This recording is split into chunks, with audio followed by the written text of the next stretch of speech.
우리가 뭐 여러분들 다 아시다시피 어지간해서는 외부 목사님들을 잘 안 모시잖아요.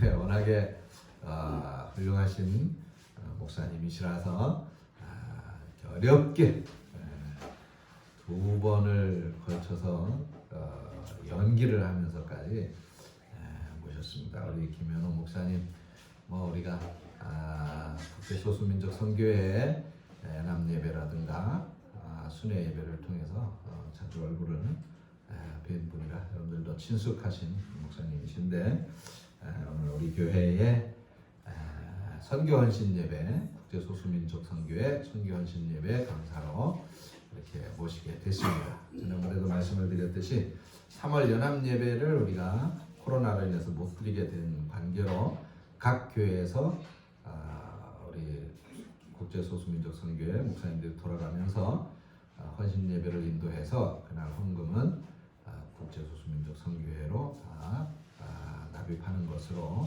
그렇게 결의를 하고, 그래서 저는 지난달인가요? 푸른동산교회 가서 헌신 예배를 또 인도를 했습니다. 오늘 이제 우리가 3월 마지막 주가 예정이었는데 4월로 연기됐다가 또 다시 한번 연기해서 오늘 이제 모시게 됐는데, 어렵게 우리 목사님 모시게 된 만큼 모든 것을 마음을 집중하셔서 말씀을 전하실 때 또 큰 도전과 은혜가 있으시기를 간절히 바랍니다. 우리 목사님 나오실 때 우리 이거 잘 하시잖아요.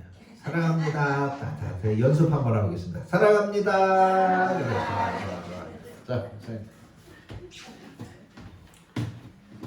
할렐루야. 저도 많이 사랑합니다. 드디어 썼습니다.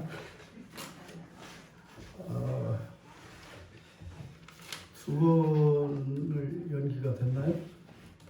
제 기억으로 한 3번 연기된 것 같은데, 대강교회 이 자리에 서기가 이렇게 어렵습니다. 저는 이제 여러분들이 잘 아시겠지만, 아시는 분도 계시고 혹여라도 모르시는 분도 계시겠지만, 우리 이영훈 목사님 소개했듯이 훌륭하신 목사님 이렇게 설명을 하는데 스승을 닮아서 그렇습니다. 그 스승이 누구냐면 바로 여러분들의 담임 목사님이신 이영훈 목사님이 제 은사 되십니다. 저를 이렇게 훌륭하게 키워놓으셨어요.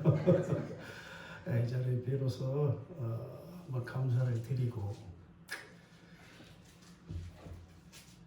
코로나로 인해서 많은 대한민국 교회들이 어려움을 겪었습니다. 지금 현재도 겪고 있는 중이고, 그런데 제 개인적으로는 물론 이 대한민국에 속해 있는 교회들이기 때문에 이 나라 정부에서 하는 일들을 우리가 따라줘야 되는 게 원칙이겠지만, 개인적으로 생각을 할 때는 참 아쉽고 그렇습니다. 하나님 위에는 사실 아무도 없잖아요. 우리가 먼저 하나님을 우선적으로 생각을 해야 되고, 하나님을 섬기는 사람들이기 때문에 거기에 우리가 좌고우면할 필요는 굳이 없지 않을까, 그런 생각을 해봅니다. 코로나의 어려움이 여러분들은 단순하게 그냥 독감 바이러스 이렇게 생각을 할지는 몰라도, 우리 성경 맨 마지막에 보면 요한계시록에 보면 여러 가지 7가지의 재앙이 쭉 나열해서 설명이 되어 있습니다. 그 어려운 부분 재앙 중에 하나일 수도 있지 않을까. 지금 이 시대는 우리가 마지막 때를 살고 있습니다. 이러한 코로나보다도 훨씬 더 무섭고 위험한 그러한 그 질병 내지는 재난이 우리 앞에 닥쳐 있습니다. 언제 또 다시 이런 일이 발생할지 모릅니다. 이러할 때 우리가 정신 바짝 가다듬고 오직 하나님만 붙들고 그 믿음 안에서 성숙하게 살아가는 저와 여러분들이 되시기를 우리 주 예수 그리스도 이름으로 축복을 드리겠습니다. 우리 목사님한테 제가 개인적으로 좀 바라고 있었어요. 저한테 안수를 주시고 안수 주시는 날 또 이 강대상에 있어서 설교도 해주셨어요. 그리고 저한테 안수도 주시고 그래서 언젠가는 이 대관교회에 저를 불러서 한번 세우지 않을까. 이 제자가 얼마나 많이 크고 잘 성장했는지. 근데 말씀이 없으시더라고요.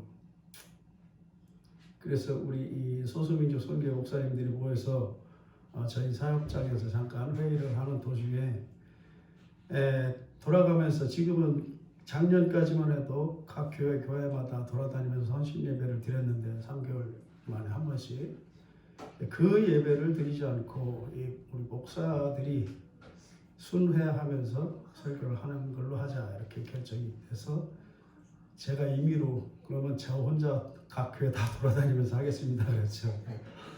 그래서 어거지로 사실은 이 자리에 제가 어거지로 섰습니다. 제 고집대로. 이 하나님의 말씀을 전하는 것은 그 스승의 그 제자라고 그럴 수도 있는데 저는 우리 이영은 목사님의 설교 방침 그대로 그 자세 그대로 따라가요. 세상의 말들은 별로 잘 표현하고 싶지가 않습니다. 오직 이 성경책에 나와 있는 이 말씀대로만 여러분들에게 전하면 그것이 올바른 목회자의 자세 아닌가 이렇게 생각을 해서 조금 여러분들이 듣기에 딱딱할 수도 있습니다. 그것은 제 탓이 아니고 우리 스승이신 이영은 목사님 탓으로 돌려주시기 바랍니다. 네, 코로나도 있지만 앞으로 여러분들은 하등에 잘못이 없는데 그저 믿음 잃지 않고 굳세게 꿋꿋하게 올바르게 살아왔는데 여의치 않게 본의 아니게 여러분들에게 코로나 같은 어려운 상황이 닥쳐올 수가 있습니다. 경제적인 문제뿐만이 아니고 이 나라에 우리가 속해서 살고 있기 때문에 이 나라의 정치 상황 문제라든지 아니면 안보 문제라든지 그 한 나라를 책임지고 있는 대통령의 조그만 실정 때문에 우리나라가 좀 위태롭게 될 수도 있습니다. 이것은 순전히 여러분들의 잘못이 아니고 내 주위에 있는 여러 가지 복합적인 문제들로 인해서 여러분들에게 그러한 위기나 어려움이 닥쳐올 수도 있다. 오늘 사실은 헌신 예배가 선교 헌신 예배인데 이 말씀을 조금 벗어날 수도 있습니다. 근데 우리가 이 마음가짐을 가지고 신앙생활을 해야 되지 않을까 하는 생각에서 제가 지난주에 말씀을 준비하면서 이 말씀이 좀 좋겠다 싶어서 이 말씀으로 선정을 해서 여러분들하고 같이 대화를 나눠보려고 합니다. 우리는 지금 대한민국 코라고 하는 큰 배를 타고 망망대해 허허벌판 큰 바다 위에 지금 놓여 있습니다. 태풍이 불 수도 있고 큰 풍랑이 파도가 일어서 이 배가 휘청거릴 수도 있습니다. 이 위기에 빠져 있는 이 배의 선장이 어떠한 행동 그리고 어떠한 마음가짐으로 이 배를 선장실에 앉아서가 아니고 서서 어떻게 순항할 것인가에 따라서 우리의 운명이 걸려 있습니다. 공동체 운명입니다. 그 선장이 믿음을 갖지 않은 사람일지라도 우리의 지도자이기 때문에 우리는 그를 믿고 따라야 됩니다. 이 상황 속에서 우리에게 힘든 일이 닥쳐올 수도 있다. 이스라엘 역대 왕 중에 히스기야라는 인물이 있습니다. 이 히스기야를 보면서 우리가 잠깐 그 사람의 살아온 여정과 그 사람의 행한 그 통치를 보고 배우면서 우리가 어떤 행동을 해야 될 것인지를 잠깐 한번 생각해 볼 수 있는 시간을 갖고자 합니다. 아버지가 있죠. 아버지가 바로 아하스라고 하는 왕입니다. 여러분들 잘 아시겠지만 이 아하스라고 하는 왕은 이스라엘 역대 왕 중에 가장 악독한 왕입니다. 엄청 많은 실정을 저질렀던 왕입니다. 하나님을 모시고 있는 성전에 이방신을 섬기고 산당을 만들고 정말 하나님이 보시기에 최대한 악독한 짓만 골라서 했던 왕이 이 아하스라는 인물이에요. 그런데 그 아하스의 아들이 바로 히스기야 왕입니다. 근데 히스기야 왕은 오늘 본문에서 나와 있듯이 제가 잠깐 한 번 더 읽어보겠습니다.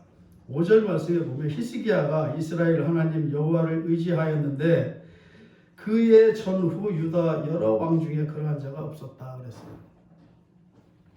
이스라엘 역대 왕 중에 앞으로나 뒤로나 히스기야만한 왕이 없었다는 얘기입니다. 그 정도로 선한 왕이었어요. 자, 우리 한번 생각을 해봅시다. 아버지는 역대 왕 중에 가장 악한 왕이고 그 아들은 가장 선한 왕이에요. 부자가 서로 극과 극이에요. 어떻게 이런 일이 있을 수가 있겠습니까? 왜 그렇죠? 우리가 일반적인 상식으로 봤을 때는 이해를 못하는 상황이 지금 벌어져 있어요. 한 가정에서 자식이 성장하는 시기에 가장 크게 영향을 받는 사람은 누구냐면 그 아이가, 이 아이가 이제 저 왔다 갔다 돌아다니고 있는데 이 아이의 아빠가 누구죠? 아이 아빠 여기 있습니까? 없어요? 엄마는 누구예요?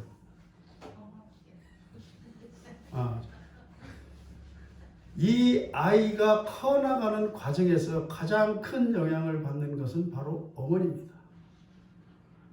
성장했을 때, 어느 정도 아이가 성장했을 때, 성인이 됐을 때는 아버지의 영향을 좀 받겠지만 성인이 되기까지 성장하는 그 과정에서는 어머니의 영향을 거의 100% 받습니다.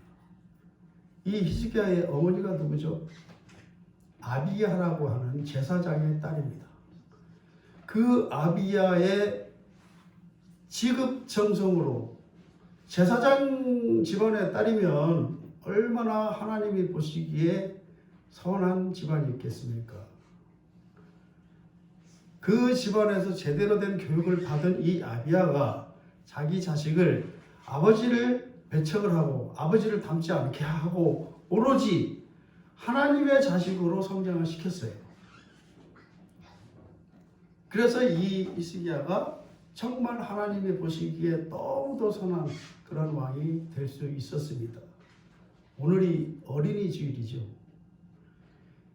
그러니까 이 어린이 하나밖에 없는데 이 어린이가 이 땅에서 올바르고 착하고 성실하게 그리고 하나님 보시기에 정말 아름다운 모습으로 성장시키어야 되는 것은 바로 여러분의 책무이기도 합니다.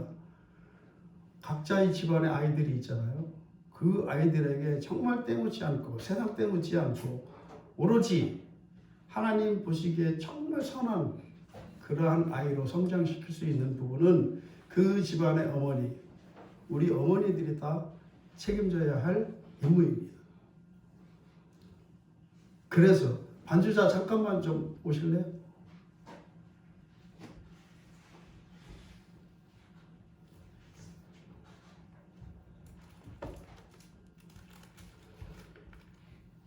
찬송가 199장 찬송을 하고 하겠습니다.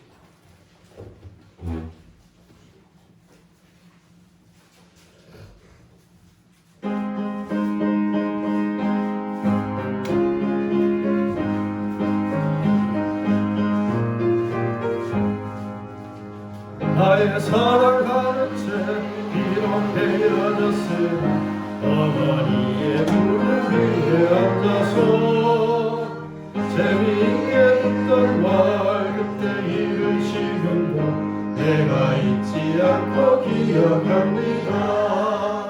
귀하고 귀하다 우리 어머니가 들려주시던 재미있게 듣던 말이 책 중에 있으니 이 성경심이 사랑합니다. 옛날 용맹스럽던 다니엘의 경험과 유대인과 다윗과의 역사와 주의 선지 엘리야 발을 따로 하늘에 올라가던 일을 기억합니다. 귀하고 귀하다 우리 어머니가 들려주시던 재미있게 듣던 말 책 중에 있으니 이 성경심이 사랑합니다. 예수 세상 계실 때 나는 고난당하고 십자가에 달려 죽임당하니 어머니가 읽으며 눈물 많이 흘린 것 지금까지 내가 기억합니다. 귀하고 귀하다 우리 어머니가 들려주시던 재미있게 듣던 말 책 중에 있으니 이 성경심이 사랑합니다. 그때 일을 지나고 나의 눈에 환하오 어머니의 말씀 기억하면서 나도 시시때때로 성경 말씀 읽으며 주의 뜻을 따라 살려 합니다.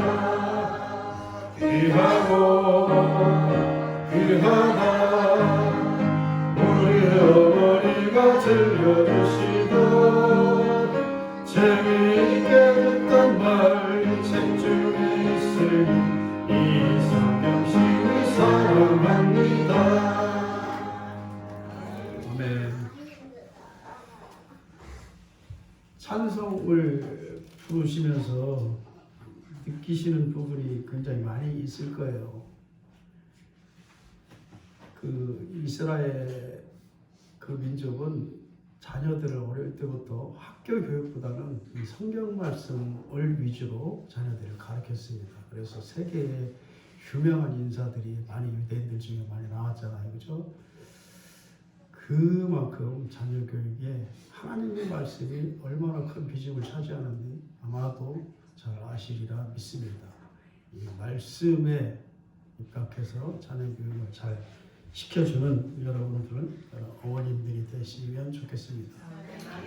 혹시 이 설교 시간이 몇 시까지입니까? 무한대입니까?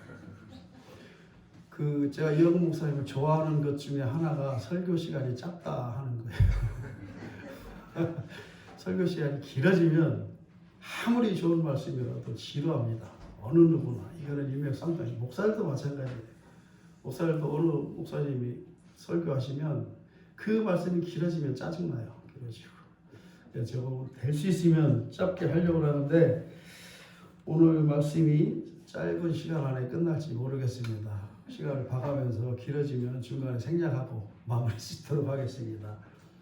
그래서 하나님께서 이 히스기야에게 세 가지의 해결 방책을 주셨습니다. 이 세 가지가 뭐냐면 특별한 것도 없어요. 여러분들도 다 아시는 겁니다.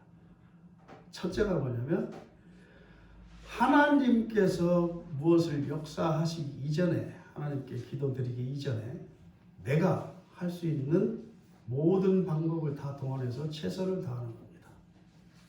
이것이 가장 먼저 해야 될 일이에요. 자기에게 무슨 어려운 일이 생겼어요. 갑자기 생겨서. 또는 자녀가 서울대에 입학을 해야 되는데 공부가 미지근해.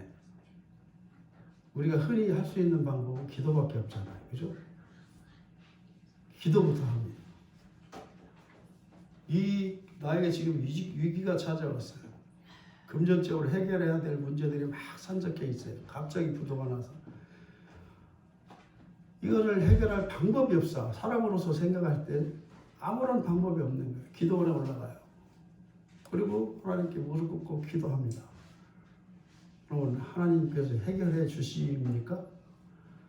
물론 우리가 기도는 빠뜨릴 수 없는 방법 중에 하나입니다. 그러나 그 기도를 하기 이전에 내가 사람으로서 할 수 있는 최선의 방법이 무엇인지를 먼저 모색해야 됩니다. 이 히스기야가 그 방법을 택했어요. 무엇을 했냐면 잠깐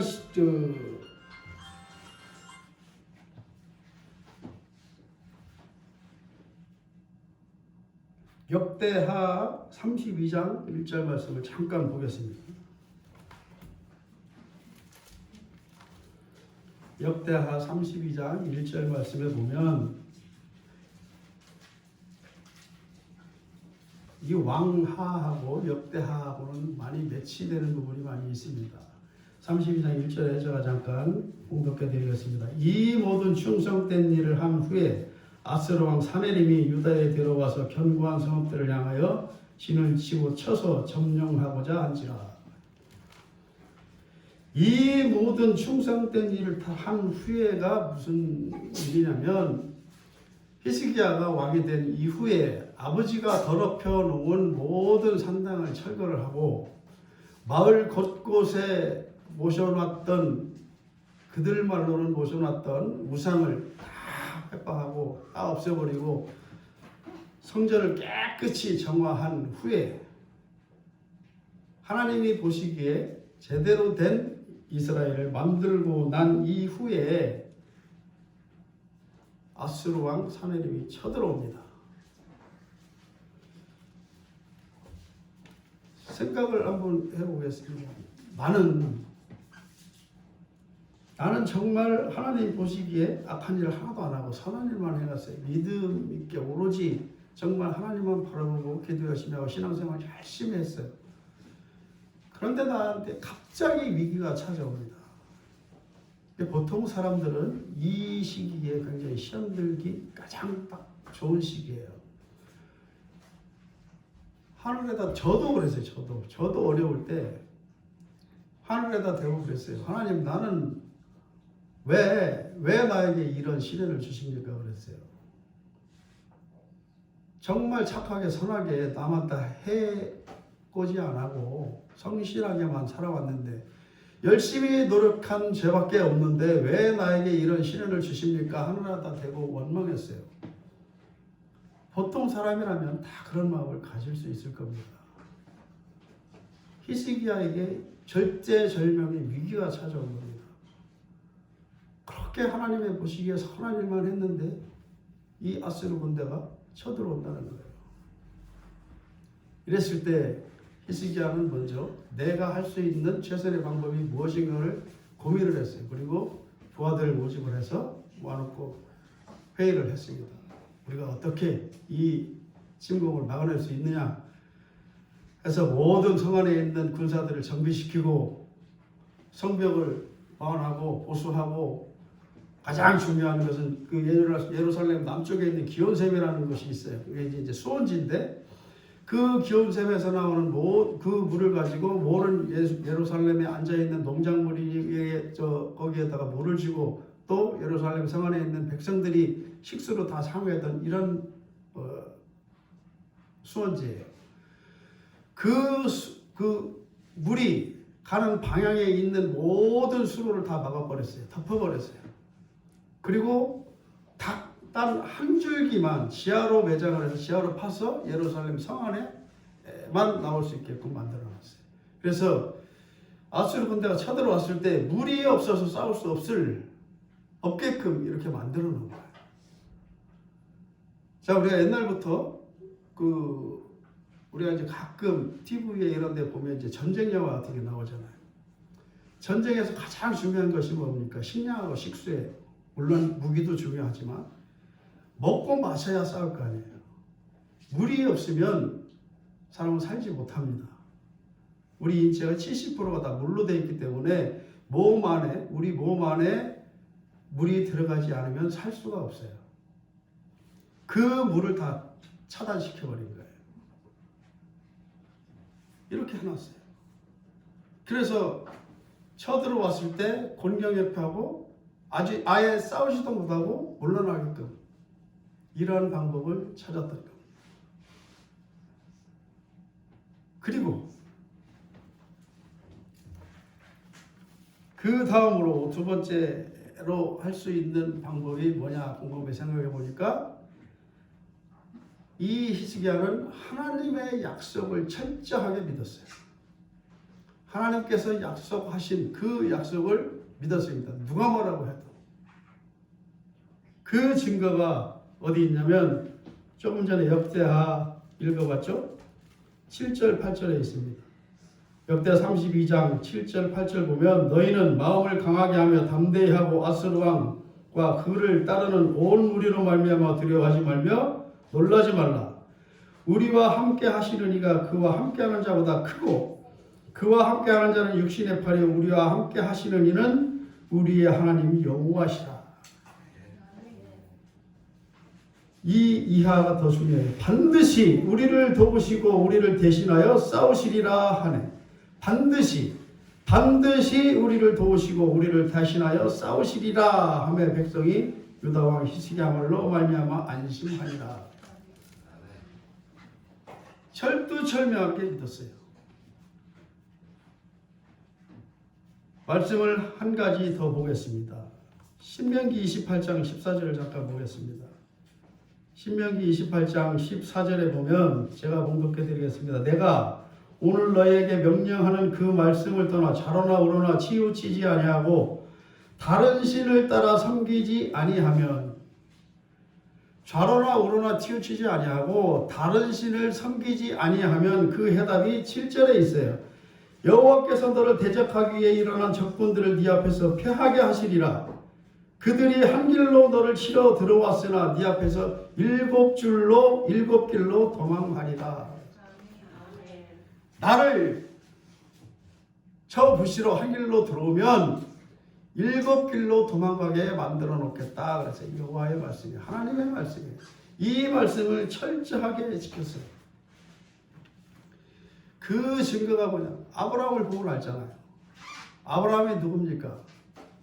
아브라함은 가장 작은 조그마한 소수 민족의 족장에 불과했던 인물이에요. 세계 어느 누구도 아브라함이라는 이름조차도 몰랐어요.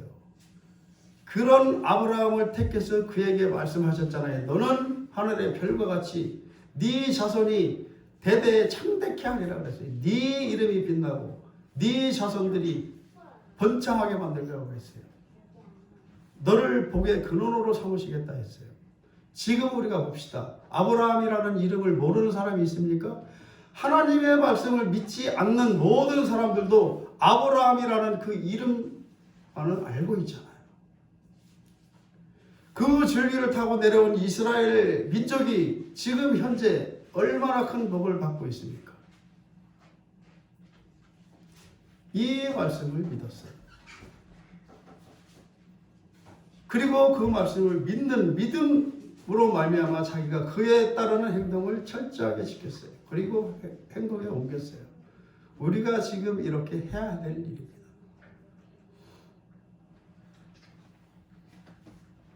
세 번째는 뭐냐?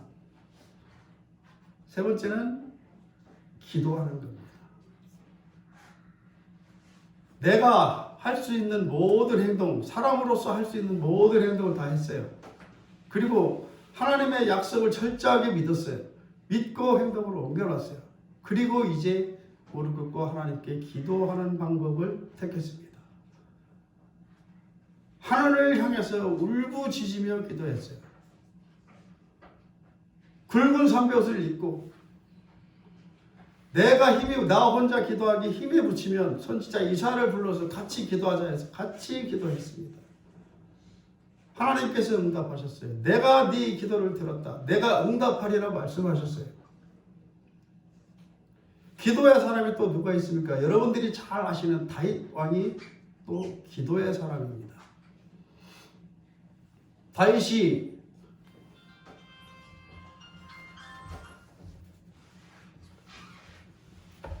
왕이 되기 위해 기름을 받고 이제 이스라엘 왕이 됐습니다. 그랬을 때 그의 인생이 평탄하기만 했습니까? 하나의 큰 위기가 찾아옵니다. 절제절명의 위기가 찾아와요. 그게 무슨 위기입니까? 바로 아들 압살롬의 반역 사건이 일어납니다. 그 반역 사건의 배후에는 누가 있냐면 다윗의 책사이기도 하고 흔히 말하는 다윗의 제갈병 복면 같은 사람이 하나가 있었어요. 다윗이 전쟁터에 나갔을 때 모든 전쟁을 승리로 이끌 수 있게 만들어 준 책사, 그 인물이 바로 아히도벨이라는 인물이 있었어요. 그 사람의 모든 말을 듣고 그 전쟁에서 승리로 이끌 수 있는 사람. 그러니까 다윗에게는 아히도벨이 정말 버릴래야 버릴 수도 없는 너무 사랑스럽고 너무 중요한 인물이에요.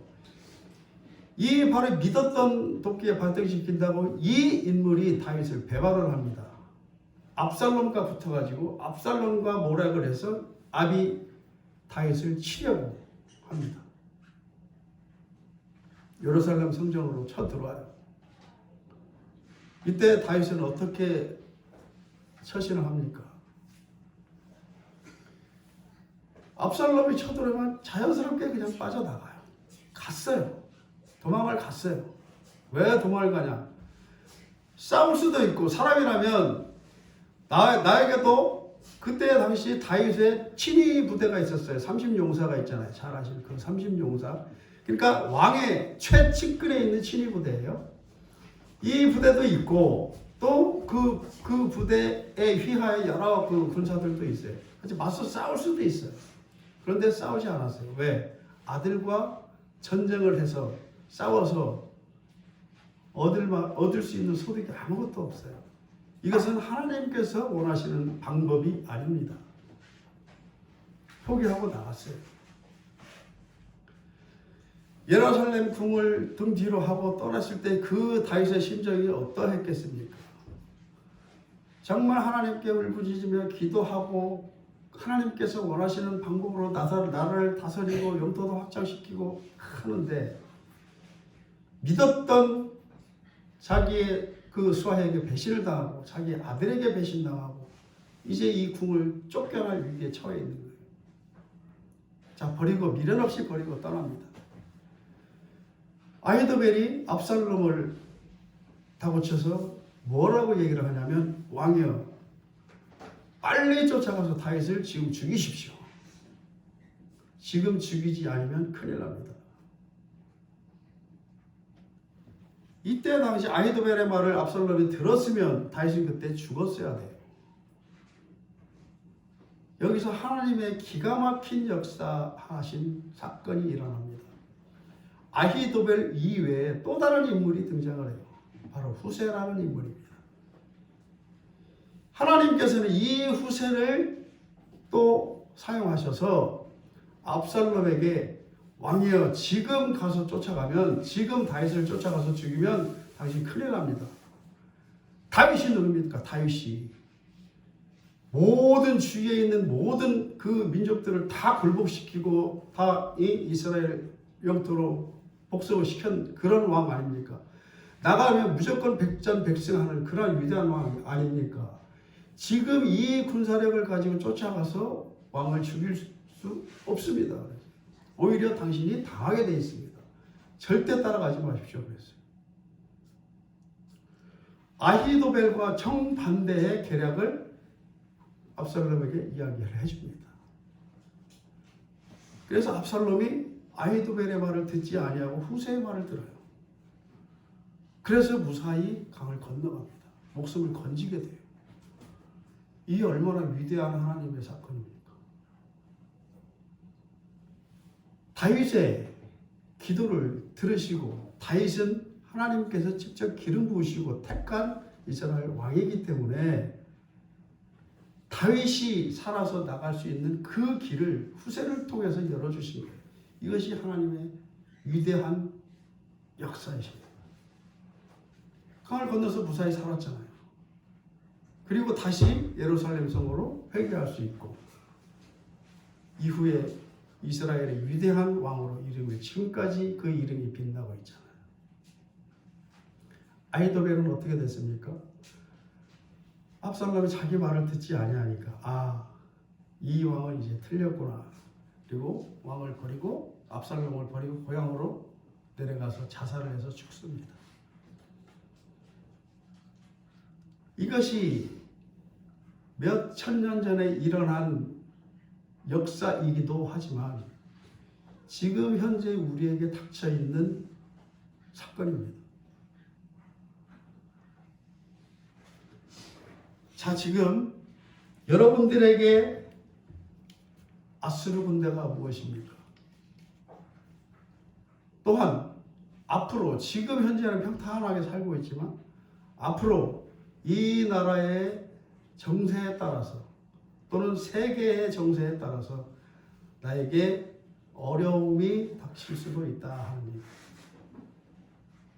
내가 사업을 하면서 무너질 수도 있고 내 아이들이 자라면서 이 나라와 나라 간에 제대로 된 그 교육이 이루어지지 않고 그런 걸로 인해서 우리나라 경제가 무너질 수도 있고 현재 지금 무너지고 있잖아요. 현재 우리나라 경제가 지금 거꾸로지고 있잖아요. 그리고 안보 문제도 그래요. 지금 우리나라의 안보가 평탄한 것 같습니까? 여러분들이 느끼기에 아무 일 없는 것 같아요? 세계의 눈으로 이 나라를 볼 때에는 위태위태합니다. 그것이 아무 일 없이 정상적으로 흘러가면 좋겠지만 혹시라도 우리에게 위기가 닥쳐올 수도 있다. 이런 얘기입니다. 이랬을 때 우리의 아수르 군대는 지금 현재도 존재하고 있다는 얘기입니다. 여러분들의 자녀 문제도 있고 여러분들의 경제 문제도 있고 또 어느 좀 유명한 학교에 가야 되는데 또 내 자녀가 자라나서 또 결혼을 해야 되는데 수많은 일들이 나에게 닥쳐올 수가 있습니다.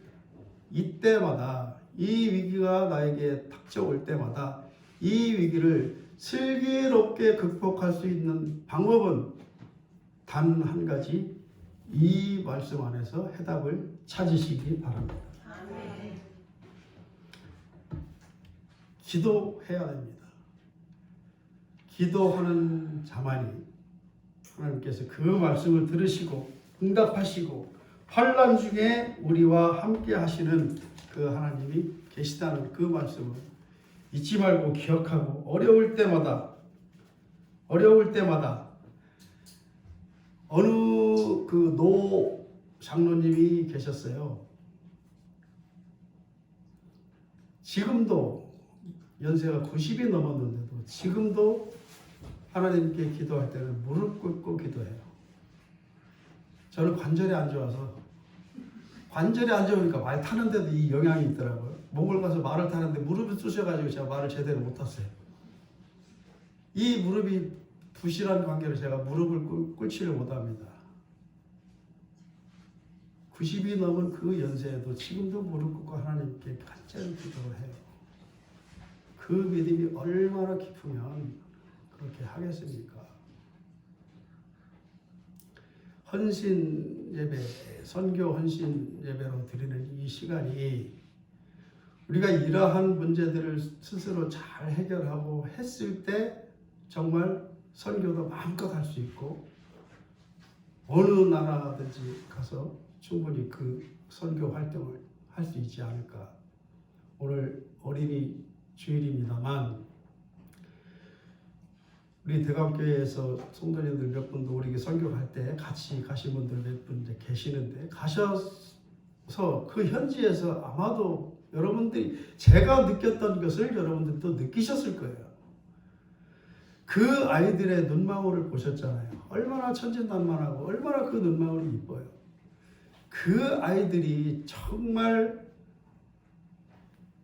자기의 앞길을 환하게 밝혀줄 수 있는 그 무엇인가를 해답이 없잖아요. 그들은 해답을 찾지를 못하잖아요.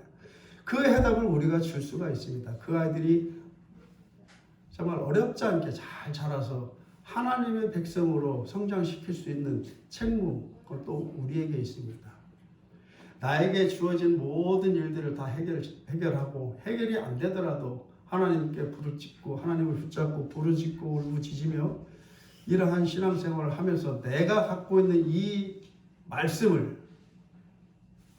이 진리를 세계 곳곳에 가서 그 아이들에게 선포할 수 있는 이 능력이 여러분들에게 정말 있기를 소망합니다. 커가면서 무스갯소리를 좀 한마디 하고 마무리를 치려고 합니다. 우리가 중년으로 이렇게 살면 부부간의 정이 처음에 결혼할 때만큼보다는 좀 거리가 있고 좀 멀어져요. 그래서 어느 정도 나이가 들으면 너는 너 나는 나, 방도 따로 쓰고 이렇게 되잖아요. 저도 사실은 그러니까.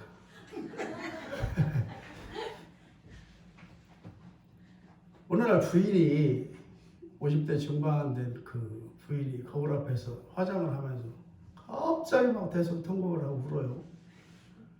왜 울어? 남편분이 옆에서 앉아있으면 왜 우냐고 물어보니까 거울 보면서 화장을 하면서 내가 이렇게 늙었나, 내 얼굴을 내가 보니 예전에 그 이쁜 모습이 다 사라지고 없다고, 그것이 서러워서 운다고 그래요. 남편이 한다는 소리가 그 얼굴을 당신은 아침마다 아침 하루에 한 번 보지만 나는 매일 보고 사는데 나는 어떡하냐. 그 부부가 이스라엘로 여행을 갔어요. 여행을 잘 구경하다가 갑자기 뇌졸중 같은 게 와가지고 갑자기 남편이 죽었어요. 거기서 현지에서. 그래서 이스라엘 당국에서 이제 조사를 나와가지고 이 부인에게 의향을 물어봤어요. 둘 중에 하나를 선택을 하십시오. 이 시신을 옮겨가면, 한국으로 옮겨가면 100만 원이 들어갑니다. 그런데 옮겨가면 1000만 원이 들어간대요. 근데 그 현지에다가 매장을 하고 가면 100만 원밖에 안 들고 그냥 편안히 가실 수 있습니다. 그래요. 그러니까 부인이 가만히 이렇게 생각을 해보니까 그러면 데리고 안 가고 그냥 데리고 가고 여기다 모시지 않고 그냥 데리고 가겠습니다. 그래요. 왜요? 돈도 조금 들고 뼈에다 묻히고 그냥 가시면 좋은데 부인이 한다는 소리가 예수님이 3일 만에 부활하셨다는데 여기에다 묻으면 부활해서 다시 올 수도 있잖아요. 다음 주일은 어버이 주일로 예배를 드립니다. 자식들이 보기에 그러한 부부는 되지 마시고 우리 이영근 목사님 부부같이 정말 아름다운 부부관계를 이루어 주시는 저와 여러분들이 되시기를 주님의 이름으로 축복합니다. 기도하겠습니다. 하나님 감사합니다. 하나님의 부르심으로 대강교회에서 선교 헌신 예배를 드렸습니다. 이 시간을 하나님께서 직접 주관하신 줄 믿습니다. 하나님의 말씀만 올바르게 선포하고자 했지만 올바로 전달됐는지는 하나님께서만 아시리라 믿습니다. 이 말씀을 받고 우리가 순종함으로 말미암아 이 땅에서 살아가는 동안에 많은 어려움과 그 어려움이 닥쳐왔을 때 우리가 헤쳐나갈 수 있는 방법을 하나님의 말씀을 통해서 배우고 그 말씀 따라 생활하려고 합니다. 우리에게 희망을 주시고 용기를 주시고 지혜와 명철을 허락하여 주셔서 슬기롭게 이 어려움을 잘 헤쳐나갈 수 있는 기회를 열어 주시옵소서. 그래서 이 땅뿐만이 아니고 지구촌 곳곳에 하나님의 말씀이 들어가지 않는 그곳에 우리가 손수 찾아가서 저희들을 보내주셔서 많은 어린이들이 하나님의 말씀을 받고 우리 주 예수 그리스도를 나의 주로 영접하는 귀한 역사가 있게 하여 주시옵소서. 우리 국제소수민족 선교회가 해외로 세계로 쭉 뻗어나가 온전히 하나님이 보시기에 합당한 선교 활동을 충실히 잘 이행하는 귀한 선교 단체가 될 수 있도록 또한 축복하여 주시옵소서. 감사하신 우리 주 예수 그리스도를 받들어 기도드립니다. 아멘.